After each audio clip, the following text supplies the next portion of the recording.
Coffee বানাবো। Let's make some coffee with me.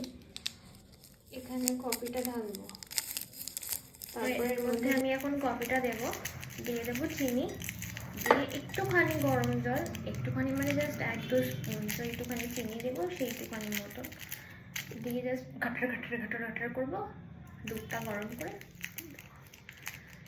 বেশি cath মেরে একদম অল্পই করেছে, একটুখানি দেবো।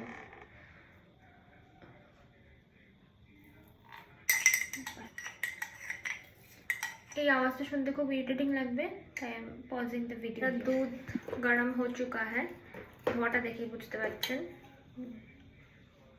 গরম গরম। আর কফিটাও অনেক ঘাটার করে ফেলেছি, চেঞ্জ হয়নি। मैं इसमें একটু দিয়ে মিক্স করে আমার স্টোরেজের প্রবলেমের জন্য আমার ক্যামেরা বন্ধ হয়ে গেছিলো। and that's my coffee. Let's enjoy the coffee.